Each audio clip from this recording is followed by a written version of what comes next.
Olivier Durix, les résultats du secteur immobilier sur la Côte d'Azur sont mauvais en 2014 et pourtant, dans votre discours, perce quelques lueurs d'optimisme. Oui, des lueurs d'optimisme parce qu'on a enfin pris la mesure et les mesures nécessaires pour relancer notre industrie. Au mois d'août, le gouvernement a pris des mesures importantes. Le dispositif Pinel a commencé à produire ses premiers effets et on les a sentis dès le quatrième trimestre 2014 et les effets devraient se poursuivre sur 2015. Ces dispositifs fiscaux ont été bien compris par le marché ? Absolument, immédiatement, et on a enfin enterré des dispositifs plus compliqués, notamment le dispositif Duflot. Il y a d'autres raisons d'espérer ? Des raisons d'espérer, c'est qu'enfin on va pouvoir mettre à l'offre des logements en nombre. Je pense à la fin de l'année 2015, puisqu'on a aussi souffert en 2014 d'un déficit de production qui s'est accumulé à des mécanismes de défiscalisation qui étaient inopérants. La reprise arrive, mais vu les délais nécessaires à la construction, il faudra attendre plutôt la fin d'année.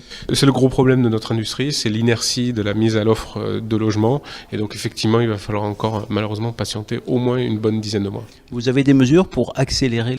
Les mesures, on les propose nous, à la fédération, au gouvernement et dans les cabinets, sur des propositions de loi pour obtenir des permis plus rapidement. Et puis surtout, éviter les recours qui gangrènent encore la mise à l'offre de logements. Le coût du terrain est un problème spécifique sur la Côte d'Azur ? Le coût du terrain est un problème spécifique un peu partout et particulièrement sur la Côte d'Azur. On a aussi besoin donc d'une offre de terrain public pour pouvoir faire baisser la pression foncière sur le département. Ce coût rend particulièrement difficile de réaliser certaines opérations avec des objectifs de logement social très importants. Oui, absolument. La difficulté, c'est d'intégrer les contraintes de logements sociaux dans les opérations privées avec des prix de foncier qui sont malheureusement trop importants. Parce que les prix sont un obstacle à l'acquisition sur la Côte d'Azur. Alors, les prix sont un obstacle, oui, pour les actifs locaux. Si on ne met pas en adéquation une offre qui leur est propre, c'est-à-dire par exemple les prix maîtrisés tels que le fait la ville de Nice, on a beaucoup de mal à loger les actifs du département. Pourtant, c'est presque le moment d'acheter. C'est absolument le moment d'acheter puisque les taux sont très très bas, que la confiance commence à regagner les acquéreurs. Encore faut-il qu'on puisse leur proposer des logements à des prix adaptés. Dans la plaine du Var, de nombreuses opérations vont voir le jour. C'est un atout ?